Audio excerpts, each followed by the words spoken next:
হাজার ইলেকট্রনিক্সের তরফ থেকে তোমরা দেখছো পাইনিয়ার XDJ RX2 রয়েছে। এটা টোটালটাই ডেট রয়েছে।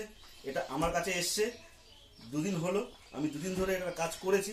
এটা কলকাতায় দেখানো হয়েছিল, বলেছে এটা মাদারবোর্ডে প্রবলেম আছে, তো আমার কাছে তারপরে এসছে এখানে। আজকে আমি এটা কাজ করেছি, দুদিন ধরে কাজ করে এটার প্রবলেমটা ডেট ছিল যেটা, সেটা আমি আজকে এটাকে অন করেছি আর কি। তোমাদেরকে দেখাচ্ছি এর প্রবলেম কোথায় ছিল, কি ছিল না ছিল সব কিছুই তোমাদেরকে দেখাবো। এটা তোমাদেরকে এটা খোলাই আছে, এর মধ্যে প্রবলেমটা কি করে হয়েছে সেটাও বলে দিচ্ছি তোমাদেরকে। প্রথমত এর মধ্যে জল পড়েছে, নাহলে কোনো ওয়াইন ফয়েন কিছু পড়েছিল, বলেছে আমাকে জলের কথা। এলসিডির মধ্যে জল পড়েছে, আর যখন আমরা প্লেয়ারটা খুলি এই জায়গাটায় যেরকম ফাঁকা হয়, একটু জুমে সামনে নিয়ে আসো, আমি দেখাচ্ছি তোমাদেরকে।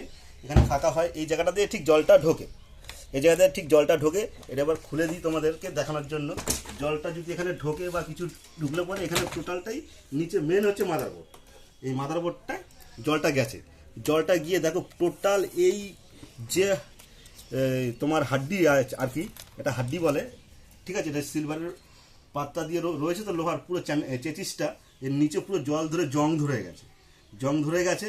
প্লাস আমি SMPS দেখেছি, মাদারবোর্ড দেখেছি, ঠিক আছে, পাওয়ার যে প্রোগ্রামিং বোর্ড আছে এটাও দেখেছি। সব কিছু দেখার পরে প্রবলেমটা রয়েছে মাদারবোর্ডটা রিপেয়ার হয়েছে, ঠিক আছে। এটা অন করেছি, এবার অন করার পরে টোটালটা এখনও চেক করিনি, জাস্ট মাদারবোর্ড বলেছে খারাপ আছে, চেঞ্জ করতে হবে, কিন্তু এটাকে আমি রিপেয়ার করে অন করেছি। তোমাদেরকে দেখাচ্ছি একবার অন করে, তারপরে আমি চেক করব কোথায় কি প্রবলেম আছে না আছে, সব কিছু ঠিকঠাক আছে কি না আছে।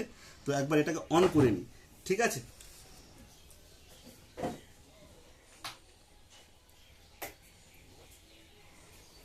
এবার আমি এটাকে অন করব। আমি অন, এই দেখো লাইন চলে আসলো, ঠিক আছে। এবার এলসিডিতে লাইন আসছে, দেখো এটা এইভাবে রাখি।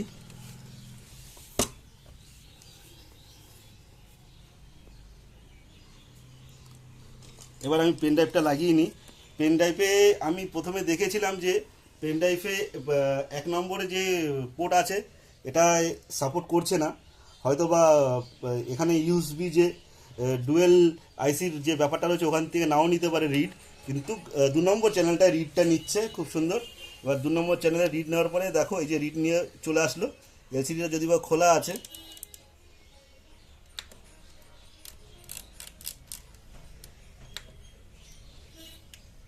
যে কোনো একটা আমি গান দিয়ে তোমাদেরকে দেখাচ্ছি। ব্যাক বাটন কাজ করছে না, যেরকম মেনু বাটন কাজ করছে না, ব্রাউজারও কাজ করছে না, তো কিছু কিছু বাটন কাজ করছে না। এটা পড়েছিল 1 বছর পড়েছিল, ঠিক আছে। 2 নম্বরটাও কাজ করছে না, অনেক জোরে চাপ প্রেস করতে হচ্ছে। তো এবার প্লে করব, এখানে প্লে হচ্ছে না, এখানে প্লে করছি সেটা দেখাচ্ছে কিন্তু প্লে হচ্ছে না। প্লেটা কেন হচ্ছে না, এই পাশটাও প্লে করছি কিন্তু প্লে হচ্ছে না, ঠিক আছে। এদিকে সব এই এই এই এই সাইডটা হয়তো কোনো প্রবলেম রয়েছে, দেখো একা রিভার্স জ্বলছে নিচ্ছে। এই পাশে রিভার্সটা ঠিক আছে, এর মধ্যে হয়তো অনেক আরও প্রবলেম রয়েছে, পড়ে থাকার কারণে হয়ে রয়েছে। এটা জল ফল যাই হোক পড়ার পরে এটা সঙ্গে সঙ্গে রিপেয়ার করার খুবই দরকার। অনেক দিন পরে পড়লে পরে কী করে জিনিসটা আরও নষ্ট বেশি হবে, যেহেতু অনেক দিন পরে এটা রিপেয়ার হয়েছে। আর এটা আমি তোমাদেরকে টোটাল আপডেট দেব, যতটুকু কাজ করেছি ততটুকু তোমাদেরকে দিলাম। এদিকে একটু নিয়ে আসো, তোমাদেরকে দেখাই। এখন যে ইউএসবি যে প্লে পজ এবং রিড নিচ্ছে না, এই যে আইসিটা দেখতে পাচ্ছ, এই আইসিটার থেকে সমস্যাটা দিচ্ছে, এতটুকু আমি বুঝতে পারলাম। এই আইসিটা থেকে দিচ্ছে, এই আইসিটা যদি পাওয়া যায় অ্যাভেলেবেল তাহলে চেঞ্জ করলে হয়ে যাবে, আর যদি না পাওয়া যায় তাহলে হয়তো বা মাদারবোর্ড চেঞ্জ করতে হবে। দেখবো, তবু আমি এর মধ্যে কাজ করে তোমাদেরকে এর কাজটা করে যদি আপডেট দিতে পারি, যদি হয়ে যায় তাহলে আপডেট দিয়ে দেবো যে ঠিক আছে এটা হয়েছে। না হলে তাহলে তো কিছু করার নেই, আইসি আমাকে কালেকশন করে তোমাদেরকে লাগিয়ে তোমাদেরকে দেখাতে হবে।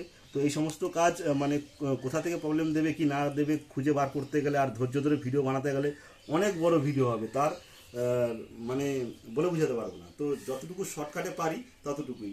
যাদের এই মাদারবোর্ডের প্রবলেম আছে, পাওয়ার প্রবলেম আছে, তারা এই মাদারবোর্ডের পাওয়ার প্রবলেম সেকশন হয়েছে এতটুকুর মধ্যে রয়েছে পাওয়ার সেকশনটা, ঠিক আছে। এই 1টা 2টো 3টে 4টে 5টা 6টা 7টা 8টা 9টা এই আইসিগুলোর মাধ্যমে টোটাল পাওয়ার সেকশনটা সমস্ত ভোল্টেজ তৈরি করে। 12 ভোল্ট, -12 ভোল্ট থেকে শুরু করে 5 ভোল্ট, 8 ভোল্ট, ঠিক আছে, 3 ভোল্ট, মেনলি 3 ভোল্টের এই আইসিটা চলছে।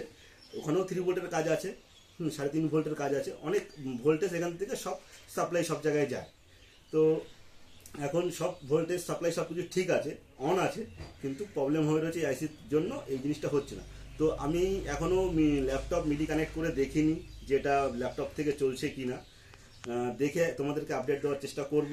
তো ভিডিওটা এত অবধি রাখছি, ভালো লাগলে লাইক কমেন্ট শেয়ার করো, আর অন্যকে দেখার জন্য সুযোগ করে দিও। টাটা বাই বাই, ভালো থাকো সুস্থ থাকো, আর একটু হালদার ইলেকট্রনিক্সকে সাপোর্ট করো।